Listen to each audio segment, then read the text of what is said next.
Alentejo ao fim da tarde. Extensas pastagens ponteadas aqui e ali por árvores solitárias. Charnecas que escondem histórias de amores contrariados. A sombra longínqua de um monte.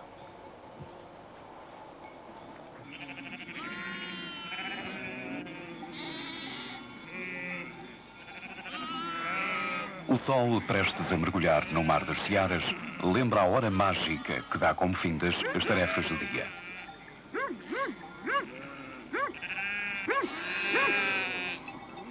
Lentamente, o pastor recolhe os objetos que lhe foram úteis.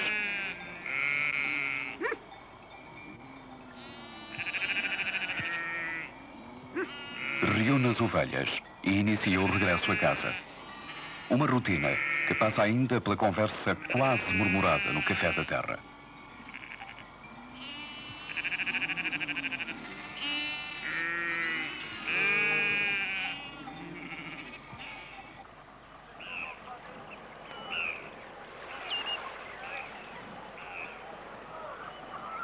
Não muito longe, um outro grupo de homens prepara-se para partir.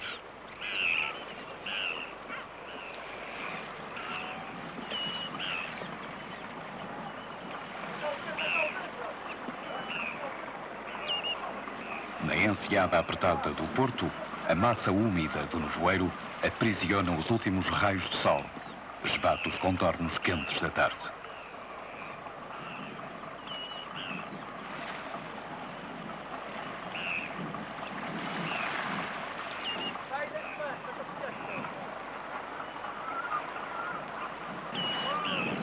Agora que o verão já está à porta, a largada é quase sempre ao fim do dia. E se o mar estiver de boa catadura e o peixe morder o isco, a faina será boa.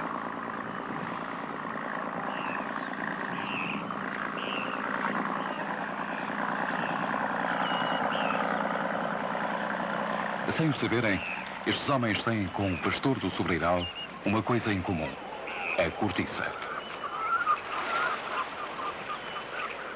Para uns, as boias, os sinais que mantêm as redes em boa posição. Para o outro, os utensílios e os recipientes, onde a experiência dos antepassados manda que se guardem os alimentos.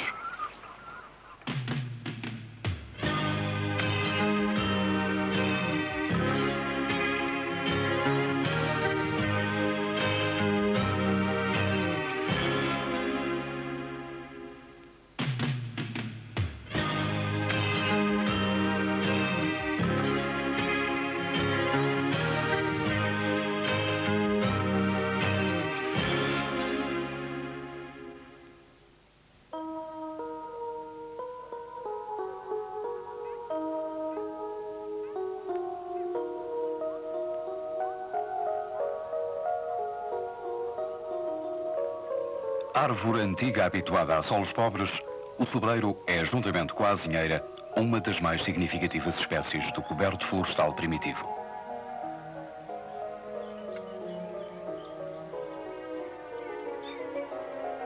Por razões climáticas, o sobreiro sempre se confinou mais à margem ocidental da bacia mediterrânica, onde é maior a influência dos ventos atlânticos.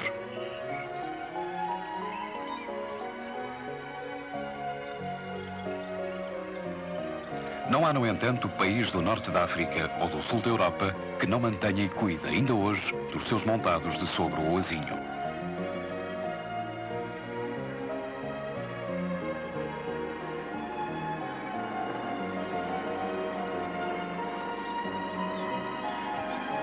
Em Portugal, estas duas espécies estão profundamente ligadas à paisagem sul do Tejo, onde a sua abundância e utilização aparecem documentadas, pelo menos, desde meados do século XIV.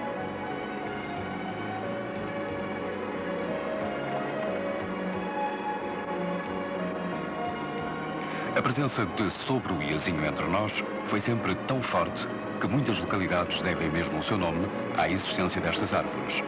E em termos de toponímia, o sobreiro só terá sido destornado pelo castanheiro e pinheiro.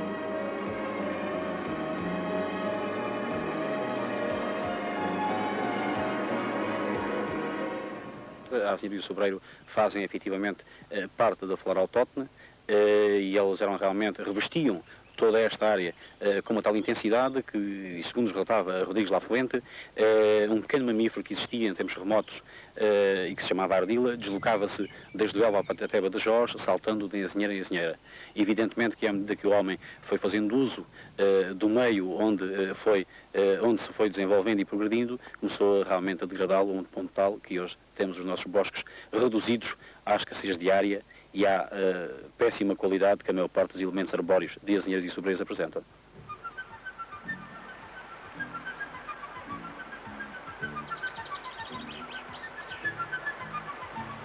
Um montado de sobro em Rio Frio. Uma floresta-parque numa herdade que se destaca pela riqueza da terra, a abundância da água, a imponência do montado.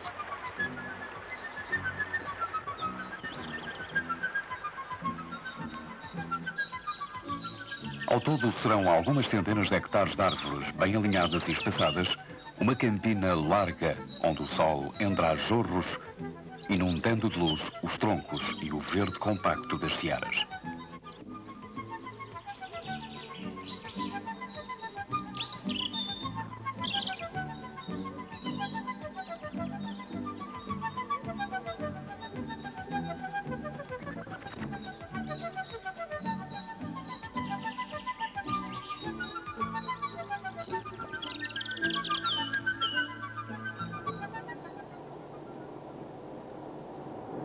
O que mais impressiona nestas terras ao sul do Tejo é a solidão quase soturna da planície, a uniformidade triste da paisagem, a sensação de sede que sempre se respira da terra.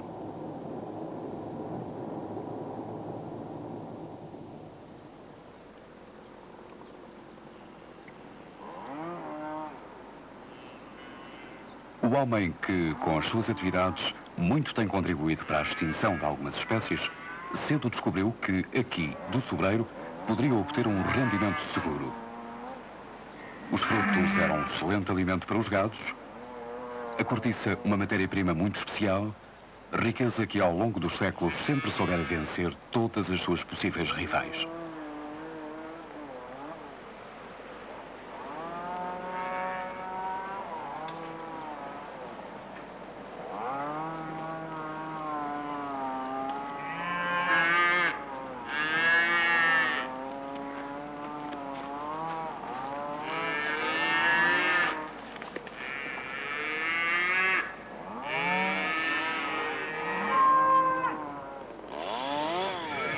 O tratamento do sobro e a exploração da cortiça é, portanto, em Portugal, uma atividade muito antiga. Desde o século XIV que os documentos mencionam as preocupações de nobres e reis pelos seus soverais, cuja exploração era sempre concedida como uma benesse.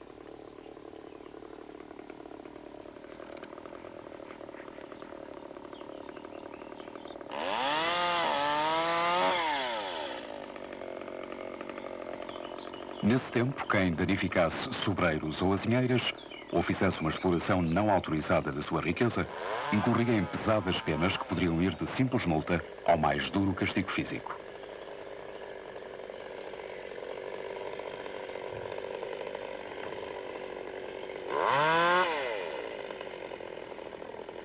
A exportação da cortiça para o norte da Europa era assim um procedimento corrente.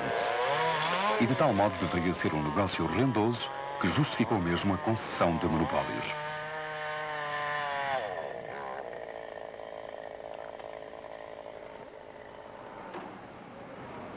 Foi o que aconteceu no tempo de Dom Afonso V. O rei, necessitando de dinheiro à vista para fazer face às suas despesas militares, concedeu em 1456 um monopólio da exportação de cortiça a um comerciante de Bruges e a um consórcio chefiado por um genovês. O contrato durou 10 anos e durante a sua vigência, dizem os historiadores, foram compradas pelos monopolistas 61.138 dúzias de boias e rolhas destinadas principalmente à Flandres.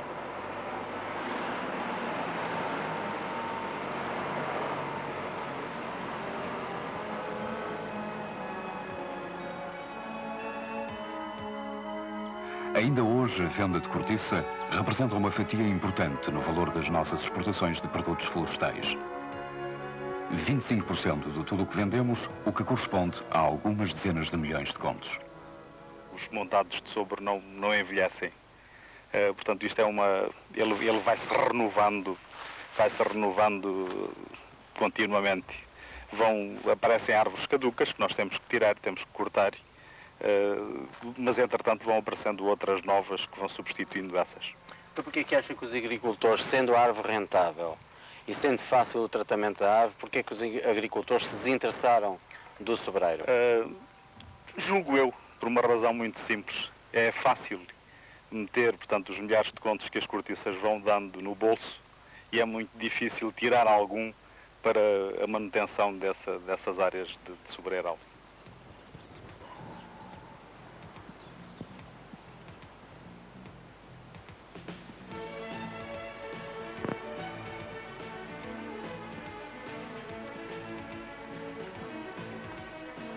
O sobreiro não é uma árvore exclusiva da paisagem alentejana, mas é nesta parte do país que se encontra a maior parte dos montados.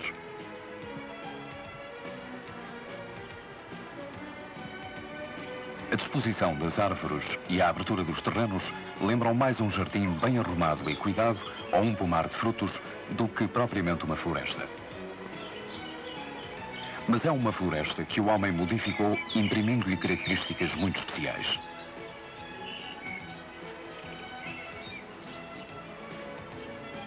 A distância entre as várias fileiras de árvores pode permitir a passagem dos arados, a pastagem dos gados e, o que é mais importante, dificulta, por certo, a propagação dos incêndios.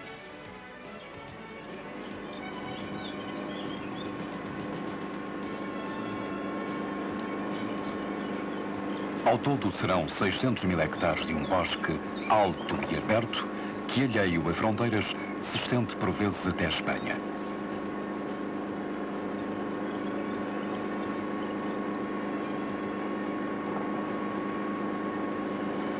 Em zonas intermédias, o sobro mistura-se com o azinho e então a paisagem ganha outras tonalidades. Aos tons castanhos e verdes sucedem agora os pardos e cinzentos predominantes numa árvore de folhas duras e picantes. Uma das poucas que no coberto florestal primitivo é capaz de resistir ao mau terreno e aos ventos quentes que vêm do deserto. É a azinheira.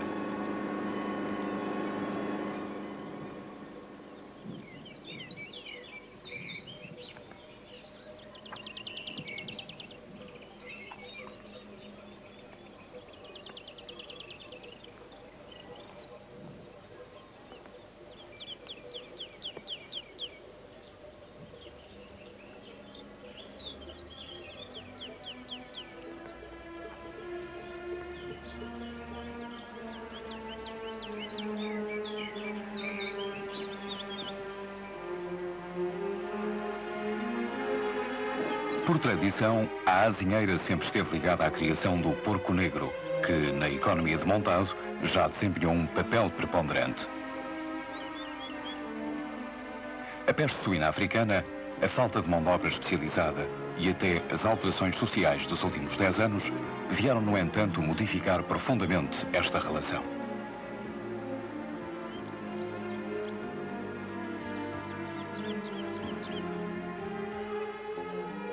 Hoje é com gado bovino que se enchem estes espaços largos, abertos e criados pela dispersão das árvores. Algumas pastagens melhoradas e a abundância de bolota fazem destas manadas quase a única fonte de rendimento.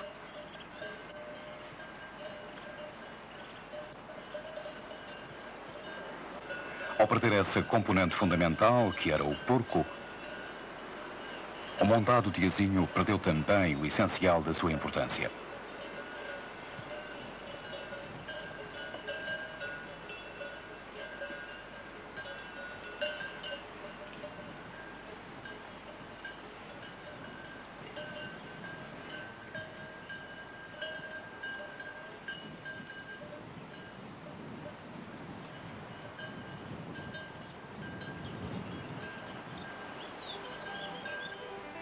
Reflete, no entanto, o difícil equilíbrio que ainda é possível estabelecer em terras áridas e agrestes entre a agricultura, a pastorícia e a silvicultura. a criação de animais, a plantação de trigo ou aveia e o aproveitamento de alguns produtos florestais dão de facto a este pequeno mundo uma atmosfera muito especial, toda feita de dependências e complementaridades.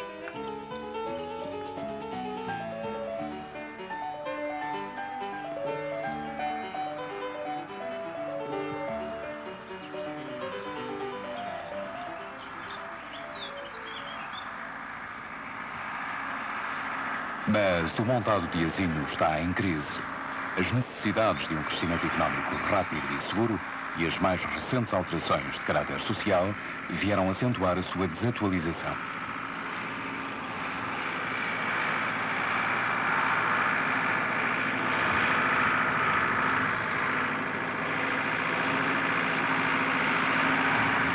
Sr. Engenheiro, o montado português de asinho está ou não velho? Está bastante velho, essencialmente por dois motivos fundamentais. Uma má utilização do solo nos últimos 50 anos, uma intensificação da campanha cerealífera e uma recessão da contrapartida económica daquilo que era um dos melhores aproveitamentos, que era realmente o Porto de Montanheira. Essencialmente os dois motivos. Está condenado a morrer? Não está, não. E a prova disso está realmente aqui onde nós nos encontramos, desde que se consigam implementar os meios necessários para que se faça a sua recuperação, e isso consegue-se. E como? Essencialmente através de 3 métodos: semeando-os, plantando-os, e aquele que é mais eficaz em termos futuros, e foi sempre aquele que se utilizou para garantir a perpetuidade dos montados de asinho, através da proteção à regeneração natural. Hoje, no perímetro florestal da Contenda, uma terra quente do interior alentejano, procede-se à recuperação dos montados de sopro e asinho, aproveitando ao máximo as poucas potencialidades da terra. Nas parcelas onde é feita uma utilização silvopastoril, protegem-se as plantas da possível destruição provocada pelos gados.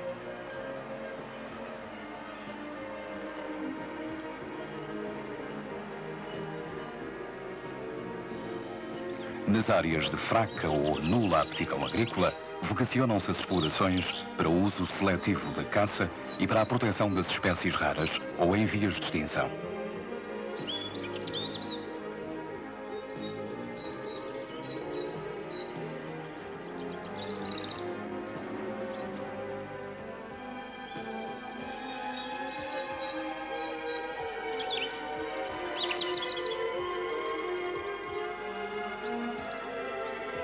Em jeito de balanço, diríamos que se o montado de asinho tem vindo a perder importância, o mesmo não acontece com o montado de sopro.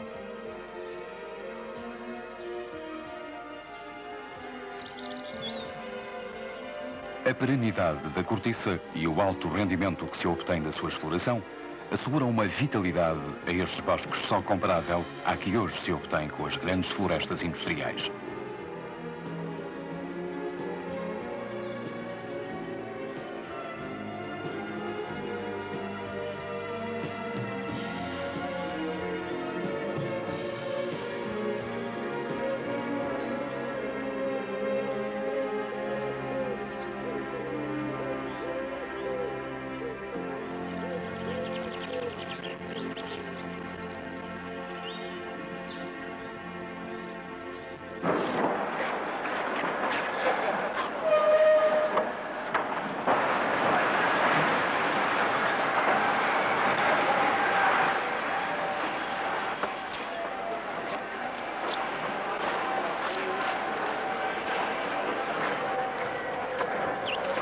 Este é o destino final de toda a riqueza que sai do sobreiral.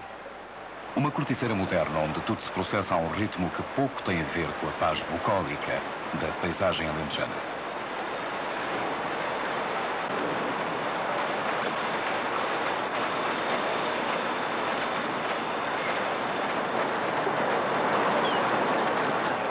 Aqui o trabalho é duro e, sem ter rompido totalmente com as tradições do passado, as tarefas processam-se a um ritmo que perdeu há muito os vegares da manipulação artesanal.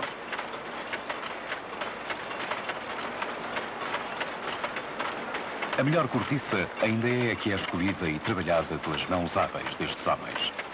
Mas as exigências do mercado são já incompatíveis com baixos índices de produção.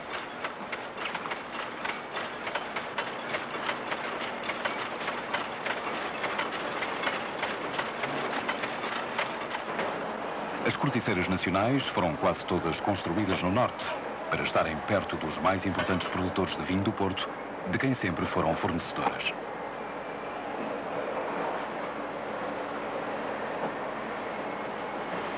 Mas hoje Portugal vende cortiça para todos os continentes, da vizinha Europa à longínqua China, e em todos eles tem obrigatoriamente de enfrentar poderosos adversários.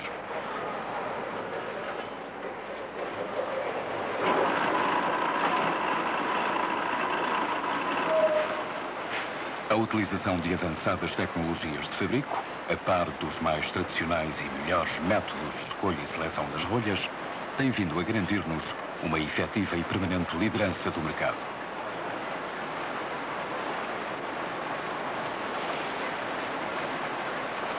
Um bom vinho ou um bom champanhe, dizem os entendidos, exige uma excelente rolha, de verdadeira cortiça e obrigatoriamente escolhida à mão.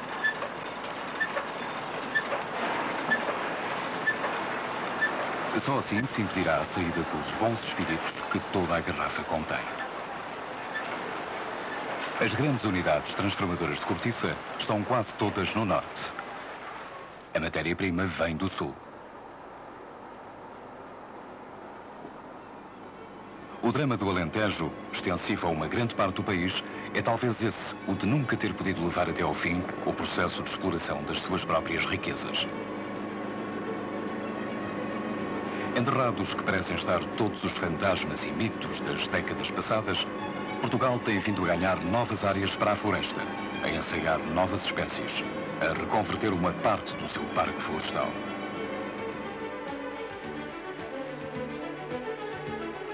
São as potencialidades do presente a querer acautelar as necessidades do futuro.